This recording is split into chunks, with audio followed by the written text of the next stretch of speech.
One of the hard parts about being a dividend focused YouTuber is trying to appeal to the many different kinds of dividend investors out there. It's just so many. Well, in my attempt to do just that, welcome back to the Power 5 Stocks of the Week. In this series, each week I present you all with the leaders in the following categories: dividend yield, dividend streak, dividend growth rates, 10-year returns, and the stock trading the highest percentage off of their 52-week high. All of these stocks are going to have an ex-dividend date of next week, and the only requirements for consideration to be on this list is that you have to outperform the market over the past 10 years and have a dividend streak of at least 5 years. That's fair. That's real fair. If you're looking for a new take on a top 5 series that you're not going to find anywhere else on YouTube, make sure you guys subscribe and tune in each and every Friday. Willis, you heard the man. Before we dive in, I want to show you how this week's list was broken down when my filters were applied. I began with 126 different dividend stocks that had ex-dividend dates between June 5th and June 9th.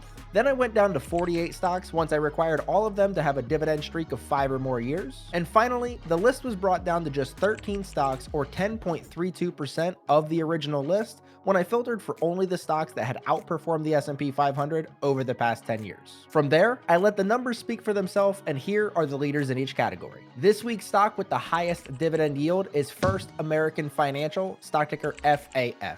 FAF is a quarterly payer in the financial sector, paying $2.08 per share per year with a forward dividend yield of 3.76%. FAF has been paying and growing their dividend over the last 13 years. They have a 3-year dividend growth rate of 6.79%, a 5-year dividend growth rate of 6.95%, and a payout ratio of 37.81%. First American has an ex-dividend date of June 7th with a payout date of June 15th, and a single lump sum investment of $10,000 into FAF 10 years ago while only reinvesting dividends since then would have turned into $30,837.35, which is an 11.92% year-over-year growth rate. And here on the channel, I always like to compare that to the S&P 500 because if you're going to invest in individual stocks, you should always want to outperform the S&P 500 or just invest in the market. The S&P 500 in the same time frame would have turned that lump sum $10,000 into $30,426.54,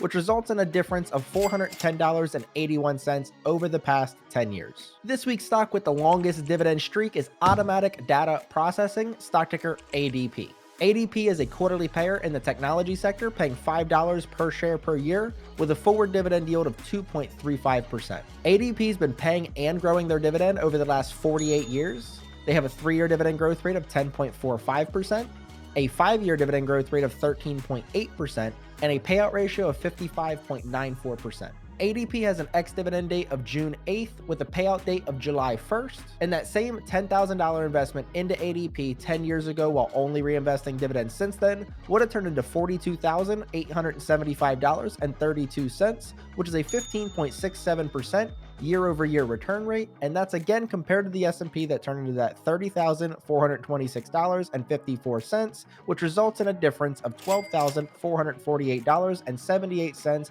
over the past decade. This next stock is actually leading in both of my favorite categories, which is the dividend growth rates and 10-year returns. That stock is Old Dominion Freight Line, stock ticker ODFL. ODFL is a quarterly payer in the industrial sector, paying $1.60 per share per year with a forward dividend yield of 0.51%. ODFL has been paying and growing their dividend over the last 7 years.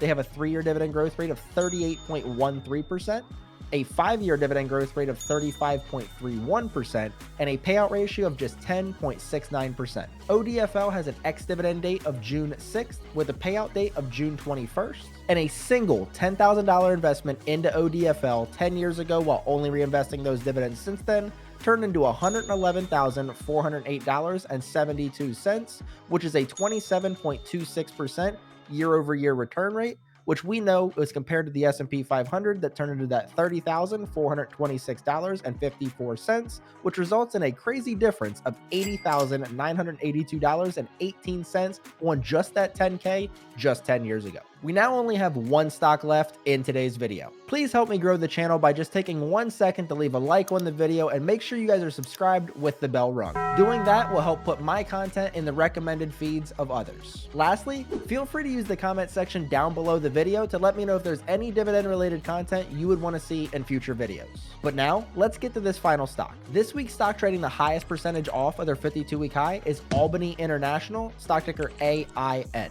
AIN is a quarterly payer in the industrial sector, paying $1 per share per year with a forward dividend yield of 1.15%. AIN has been paying and growing that dividend over the last 6 years.